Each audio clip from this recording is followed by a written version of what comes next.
안녕하십니까, 무틀란TV입니다. 4.15 총선이 제1야당인 미래통합당의 참패, 공룡 여당의 등장으로 결론났습니다. 문재인 정권의 무능과 폭정을 심판할 계기가 되길 간절히 바랬던 많은 유권자들이 크게 실망하고 있습니다. 이 방송에서 보수 야당의 승리를 전망하고 기대했던 저로선 이런 참담한 결과가 나온 것에 대해 물론 제 나름의 근거를 갖고 한 방송들이었지만 저의 유튜브 방송 시청자 여러분께 한편으로 죄송스러운 마음도 갖게 됩니다.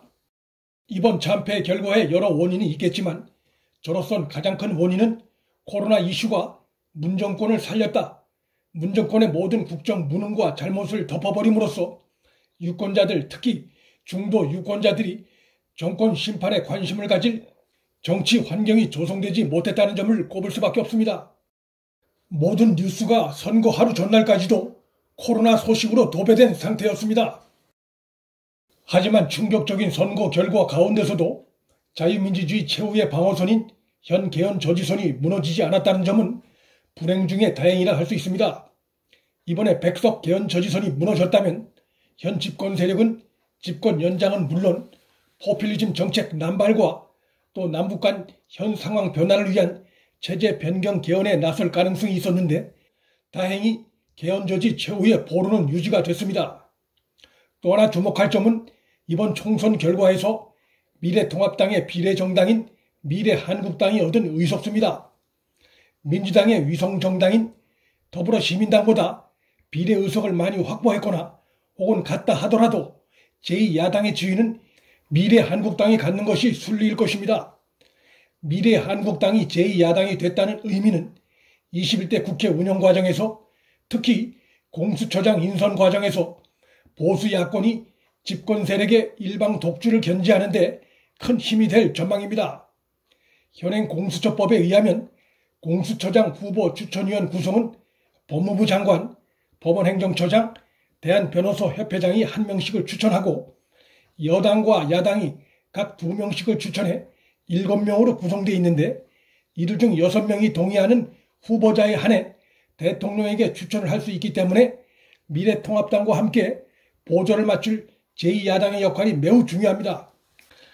그런데 이번 총선 결과 미래한국당이 제2야당의 위치를 차지했기 때문에 공수처장 후보 추천 과정에서 집권 세력이 공수처장을 그들의 입맛에 맞는 인물로 내세우는 것을 견제할 수 있는 견제 장치가 마련됐다 할 수 있습니다. 공수처장이 여당 입맛대로 선임될 경우 현 정권의 불법과 비리를 조사하고 있는 윤석열 총장을 공수처 수사 대상에 올려놓고 흔들 가능성이 있어 이렇게 될 경우 현 정권에 대한 검찰의 수사가 제대로 이루어지기가 어렵습니다. 이런 점들을 감안해 미래통합당과 미래한국당의 통합은 최소한 올 7월쯤으로 예상되고 있는 공수처 출범 때까진 미뤄질 필요가 있습니다. 더불어시민당이 제2야당 지위를 차지하기 위해 열린시민당과 합당을 추진해 의석수를 늘리려 할 가능성이 있는데 이 경우 미래한국당도 국민의당과의 합당이나 보수 야권의 무소속 당선자 영입을 추진할 필요성이 있습니다. 안철수 대표는 지난 총선 과정에서 공수처 악법 폐기를 위해 미래통합당과 협력하겠다고 공개적으로 약속한 바 있습니다. 공수처를 견제해 윤석열 총장을 살리는 것은 문재인 불법 수사 재개를 넘어 보수 야권이 차기 대선 승리에 반드시 필요한 정치적 환경 중의 하나를 제공하는 것으로 볼 수 있습니다. 보수 야권은 이번에 얻은 110석가량으로 국회에서 할 일이 적지 않기 때문에 이번 총선 결과에 너무 위축될 필요가 없고 또 위축돼서도 안 됩니다. 3당 합당을 통해 탄생한 민주자유당이 무려 218석을 보유했지만 2년 후 제14대 총선에서는 대참패를 한 바 있고 노무현의 열린우리당이 17대 총선에서 과반을 달성했지만 이후 대선에서 참패해 대권을 넘긴 바 있습니다.